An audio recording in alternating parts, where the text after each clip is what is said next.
O senhor disse em entrevistas recentes que dá apoio total à Operação Lava Jato, que vem combatendo a corrupção no Brasil nos últimos 4 anos. Mas disse também que a Lava Jato é desequilibrada e que cometeu abusos e que receberia a turma do juiz Sérgio Moro à bala, caso ele mandasse prender e se o senhor se considerasse inocente. A bala. Como convencer o eleitor de que o senhor realmente apoia a Lava Jato com uma declaração dessas? Me permita, antes de responder, cumprimentar as organizações Globo por essa oportunidade. Dar boa noite a você, Renato, boa noite ao Bonner, boa noite a todos os brasileiros, especialmente aqueles que não me conhecendo. Eu peço uma oportunidade hoje para me apresentar. As coisas são muitas vezes ditas num ambiente, num contexto, e essas coisas são tiradas do contexto. Eu apoio a Lava Jato porque ela é uma virada de página na crônica de impunidade, que sempre foi o prêmio para a corrupção dos grandões no Brasil. Como eu tenho a ficha limpa, tenho 38 anos de vida pública, nunca fui envolvido em qualquer tipo de escândalo, eu tenho, portanto, levo vantagem na disputa se o filtro da população for votar em gente séria. Entretanto, a Lava Jato só prestará bom serviço ao Brasil se ela for vista pela maioria ou pela conjunto da sociedade como uma coisa equilibrada. E o lado do PSDB não tem nenhum na cadeia.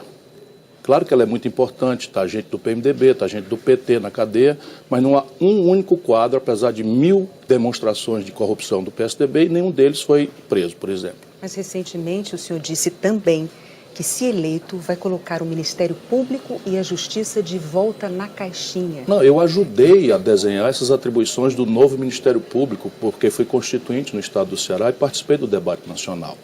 A questão é que, nesse momento, há muitos abusos, Renata. Você não tem ideia do que tem sofrido os prefeitos municipais, você não tem ideia da destruição de reputações que se fazem depois sem nenhuma consequência. Na medida em que o Ministério Público, isso é uma exceção, que o Ministério Público extrapola das suas atribuições, ele perde a grande nobreza da sua tarefa, que é vigiar o interesse público. Há 3 ou 4 domingos atrás, um juiz de plantão de um tribunal regional mandou soltar o Lula.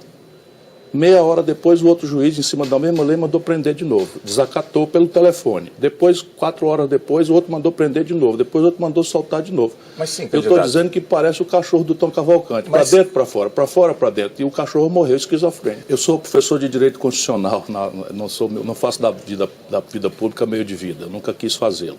Veja, a teoria dos 3 poderes foi montada lá atrás por Montesquieu, num livro chamado Espírito das Leis. E, basicamente, hoje, modernamente, você tem um 4º poder, que é o Ministério Público. Então, você tem 2 poderes que são eleitos pela população. Então, ciclicamente, a população renova o poder executivo e o poder legislativo. Na suposição, evidentemente, que tem crises como essa que nós estamos vivendo, em que há uma brutal traição da população e você tem os poderes mergulhados na corrupção e na desconfiança e na descrença do povo. E os outros 2 poderes são técnicos. Ninguém é eleito para ser juiz, nem ninguém é eleito para ser membro do Ministério Público. O que eles estão fazendo? Eles estão exercendo a política, na medida em que os 2 poderes políticos estão desmoralizados. O que só quero fazer é voltar o Brasil a poder ter paz, segurança jurídica. Porque se a lei é a mesma, não é possível um juiz mandar prender e o outro mandar soltar no mesmo dia, 4 vezes, 2 para cá, 2 para lá. Eu gostaria de insistir ainda na questão sobre corrupção, que é um tema importantíssimo ainda hoje.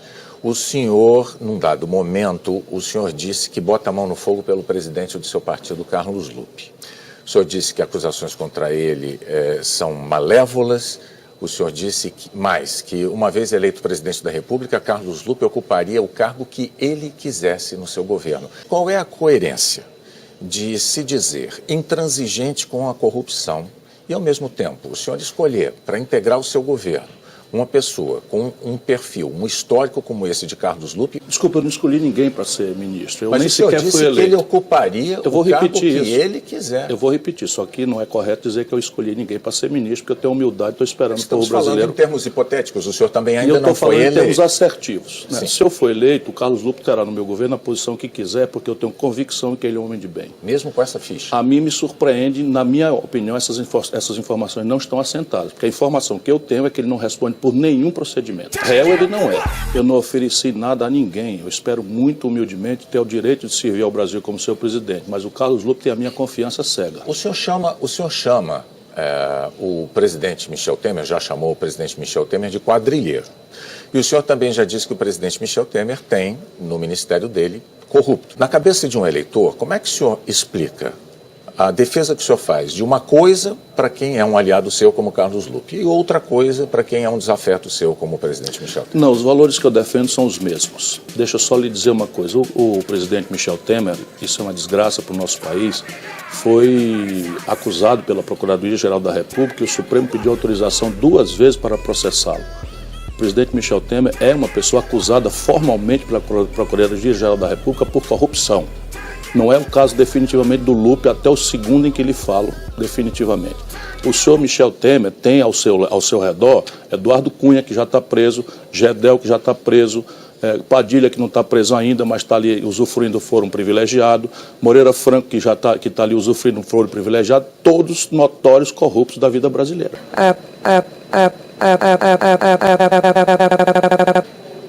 O senhor afirma, mesmo dizendo isso, ou seja, Lula terminou o segundo mandato em 2010, Sérgio Machado ainda continuou no governo por mais 4 anos. Por que o senhor não fez uma denúncia tão grave como essa ao Ministério Público? Porque quem faz denúncia ao Ministério Público assume o ônus da prova. E eu, evidentemente, não tenho o ônus da prova, porque não tenho acesso aos instrumentos de investigação. O senhor, quando mencionou publicamente esse alerta que o senhor teria feito ao escrevi artigos na Carta Capital, pois isso então, é uma coisa notória. Mas então o senhor está dizendo aqui que o senhor não tinha provas das acusações que o senhor estava fazendo. Uma acusação grave, não, candidato? Sim, uma acusação grave. Ao presidente da República. A maior autoridade pública. Vocês imaginam mesmo que um ministro, tomando notícia de uma coisa, tendo mais ou menos evidências, sem as definitivas provas, é ele que cabe representar o Ministério Público ou ele deve reportar ao seu chefe? O senhor acha que, no caso, deveria reportar ao seu chefe? Isso é no mundo inteiro assim. Por quê? Porque senão você assume o ônus da prova, e o ônus da prova você não tem um instrumental investigativo do Ministério Público nem da polícia para fazer. Nunca imaginei, nem ninguém colherá nenhuma declaração minha que o PT deixasse de ter candidato próprio para me apoiar. Portanto, essa história de que eu esperava apoio do PT jamais teve fundamento na minha vida. Você não pretendia unir as esquerdas? Não, eu gostaria muito de fazê-lo, mas acredito que será no segundo turno. Deixa eu só explicar, entretanto. Para mim, o Lula não é um satanás, como certos setores da imprensa e da opinião brasileira pensam. E também não é um deus, um anjo, como certos setores metidos a religiosos do PT pensam. Eu conheço o Lula há 30 anos, ele foi um presidente que eu tive a honra de servir como ministro e foi um presidente que fez muita coisa boa para muita gente do Brasil. E em respeito a essas pessoas, eu tenho sempre que perguntado, como estou fazendo hoje, desejando falar das minhas propostas, eu faço essa menção a ele. O Lula foi um bom presidente para o Brasil e o povo brasileiro sabe disso, todo mundo está nos testemunhando, por mais raiva que tenha dele, sabe que 5, 6, 7 anos atrás, o Brasil estava com um poder de compra maior, o Brasil estava com condição de crédito muito maior, o Brasil estava com uma taxa de desemprego muito menor, e a população mais pobre, que é por quem eu trabalho mais devotadamente, né, sentiu na pele as consequências de um bom governo. Da Dilma para cá, tudo isso foi perdido, mas isso não quer dizer, não é, que a gente deva rasgar a história, nem comemorar o fato de ter o maior líder popular do país preso. Diante da gravidade do problema, o senhor veio a público e disse a seguinte frase: fique tranquilo, vou tirar o seu nome do SPC.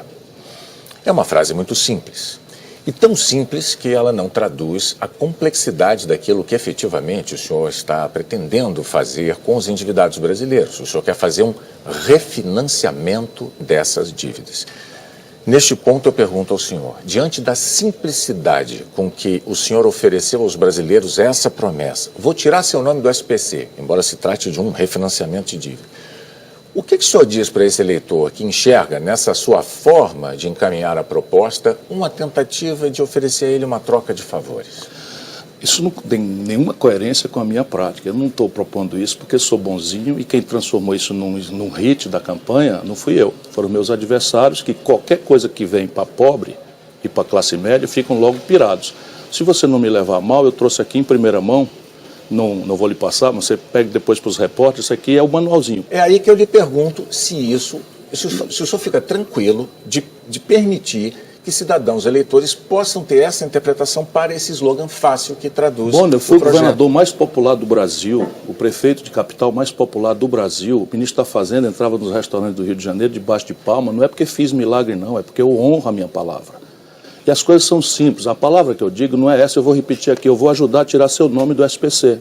Por quê? Porque eu estudei o assunto faz um ano com especialistas, a dívida média de 4 mil pessoas, 4 mil reais. Com o desconto que no leilão do Serasa já está acontecendo, essa dívida cai para R$ 1.200. Se eu faço um refinanciamento, tirando o juro de 500% que eles hoje são humilhados, para 10%, 12%, o banco ganha dinheiro e eu refinancio isso em 36 vezes, a prestação cai de R$ 40 por mês. Eu vou tirar o nome do povo brasileiro do SPC mesmo. É claro que eu não vou, se a pessoa não quiser, eu não posso fazer. Mas aqueles que quiserem podem contar, eu vou ajudar a tirar o nome do SPC de todo mundo. Okay. Sabe por quê? Não é porque eu sou bonzinho, não. É porque eu tenho um projeto nacional de desenvolvimento que propõe respostas práticas de como reativar a economia e gerar emprego. O primeiro grande motor na tradição brasileira, não é o melhor, mas o primeiro grande motor de ativação da economia, 1 minuto só, é o consumo das famílias. Mas o fato mesmo de haver um livreto já com as instruções, já posso mostra passar? que é bem... Em primeira mão, agradecido pela oportunidade. Vamos lá. Então, como a gente viu, de fato é bem mais complexo do que um simples muito slogan. Tanto é que precisa de para refinanciar uma fração mínima disso, com crédito, não estou botando um centavo de dinheiro público, é um escarcéu. E agora está todo mundo vendo que é óbvio que é possível e necessário fazer. E eu estudei isso para fazer. A violência se multiplicou no Ceará, né? Era o 19º estado mais violento do Brasil. Passou para segundo nesse ranking da violência. Quais erros do seu grupo político o senhor pretende evitar se chegar à presidência da República?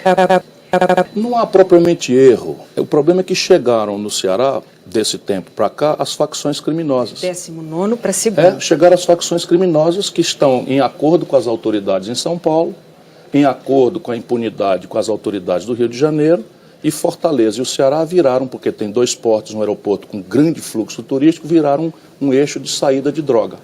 E a nossa polícia, que multiplicou por 3 o efetivo, todos os seus equipamentos, sua capacitação, academia, tudo isso foi feito. Não está na mão dos governos estaduais fazer isso. Mas essa solução... Se você deixar eu falar,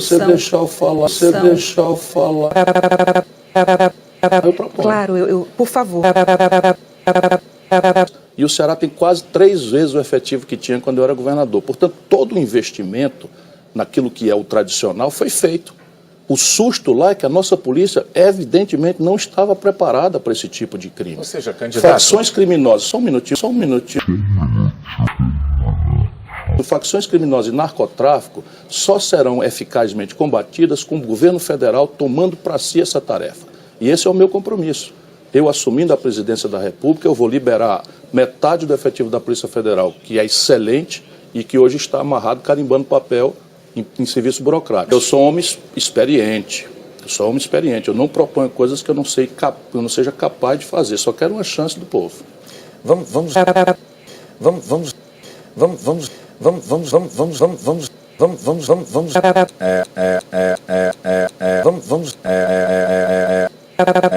o senhor já usou até esse tempo.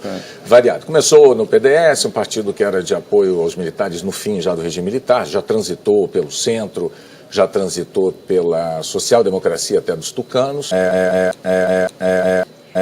E hoje o senhor se propõe a ser o candidato que vai unir as esquerdas brasileiras. O centro-esquerda, por favor. O centro-esquerda, por favor. Centro e esquerda brasileiros. Uhum. No entanto... Tanto que escolhi Cátia Abreu, uma mulher extraordinária, líder da economia rural no Brasil, para ser minha vice. No centro, talvez o senhor não tenha problemas, mas pelas ideias defendidas por Cátia Abreu, fica um pouco mais, talvez, difícil e desafiador unir as esquerdas. Cátia Abreu, então, quando ela se manifesta, e ela se manifesta muito, sobre esses temas, ela não cria um problema para o senhor no sentido de tentar unir as esquerdas? Se você tiver como premissa que a minha tarefa é unir as esquerdas, isso não tem explicação. O senhor se apresentou assim? Nunca me apresentei assim, vai me desculpar. Eu sou candidato de um projeto nacional de desenvolvimento que está amadurecido com o que há de mais preparado, mais inteligente, melhor informado no Brasil e no mundo sobre o Brasil. Passei os últimos 3 anos consultando essas inteligências e esse projeto está bem ordenado. Ele quer reunir concretamente os interesses de quem produz com os interesses de quem trabalha e elege como grande adversário do conjunto da sociedade brasileira a especulação financeira e o baronato do rentismo. Então, esse é o desenho. Tem uma proposta de retomar o consumo das famílias pela superação do endividamento, projeto Nome Limpo. Tem um programa para restaurar o investimento do empresariado, que também está colapsado. através da descartelização do sistema financeiro, que opera hoje tudo combinado, cobrando as taxas de juros mais imorais, destruindo o tecido. Isso nos traz a 13 milhões e 700 mil desempregados, 32 milhões de pessoas absolutamente entregues a viver de bico, 63 milhões humilhados com SPC. Consertar a conta pública é outra grande, específica e detalhada tarefa que está no meu programa de governo. Candidato. E uma retomada da industrialização que o Brasil está destruindo. Então, esse conjunto de providências precisa unir os interesses práticos de quem produz, e a Cátia Abreu vem para cá, não é porque é igual a mim, é porque é diferente. A Cátia Abreu vem porque é mulher, séria, trabalhadora, vem de uma vida linda, aos 25 anos ficou viúva, com um filho na barriga e 2 na mão. E a coerência? Foi uma ministra da Agricultura, votou contra o impeachment, votou contra o golpe, votou contra a reforma trabalhista selvagem que está destruindo a relação de trabalho no Brasil, votou contra... a posição... Ela disse ainda outro dia que o senhor não é contra não, a porque reforma. Uma que respeita o trabalhador, que proteja o lado mais fraco dessa relação selvagem de capital e trabalho. Acordo. Nós precisamos encerrar essa luta odienta que está transformando em violência entre coxinhas e mortadelas. O Brasil não aguenta mais isso, nossa nação está indo para o brejo. Nós precisamos fazer tudo que esteja ao nosso alcance para fazer dessa campanha uma reunião da nação brasileira, porque nós temos que arregaçar as mangas e criar oportunidade para tomar os nossos jovens da violência, do narcotráfico, para educar o filho do trabalhador, para dar de volta um mínimo de dignidade aos endividados, às pessoas que estão desempregadas. Isso é a minha obsessão.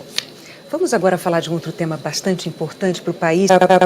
O que o senhor pretende mudar, se eleito, para conseguir negociar projetos importantes para o país no Congresso?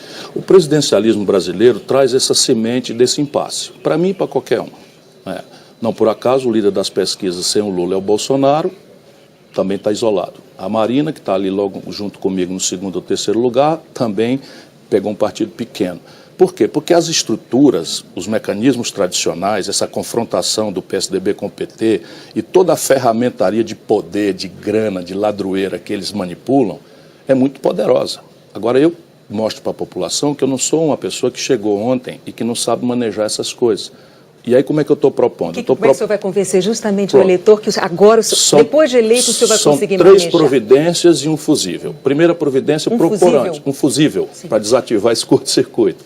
Primeiro, propor antes.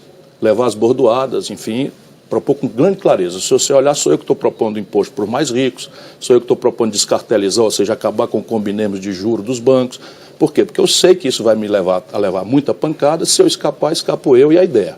Então, nós damos um conteúdo plebiscitário à eleição e não um fulano de tal, caudilismo, está virando até religião no Brasil, esse negócio que está acontecendo aí. Segundo, propor na primeira hora. Todos os presidentes têm poderes quase imperiais nos 6 primeiros meses. Então, eu vou propor na primeira hora durante 6 meses, para tirar o medo, mediar os conflitos, trazer a universidade, a legislação internacional comparada. Enfim, está tudo bem proposto. Terceiro, redesenhar o entendimento fiscal brasileiro, ou seja, consertar as contas públicas em troca de um redesenho do Pacto Federativo. Hoje os estados estão quebrados, os municípios estão quebrados. Veja o Rio de Janeiro, veja o Rio Grande do Sul, veja Minas Gerais, que são só a ponta do iceberg de um dizimado condição de operar dos estados. Então, se você trocar, o centro de gravidade do Brasil na política não está em Brasília, está na federação. E o fusível, chamar o povo para votar. Persistir o impasse, plebiscitos e referendos. Candidato, nosso tempo está chegando ao fim. Agora eu vou pedir, passou rápido, eu vou pedir ao senhor então que diga aos eleitores, telespectadores brasileiros. Eu quero um Brasil em que todos possamos viver pela dignidade do suor do nosso rosto, que toda mãe e todo pai possa ter o filho guardado numa escola em tempo integral, protegido das ameaças da rua, um país em que a política não seja o signo da corrupção, da ladroeira e do privilégio.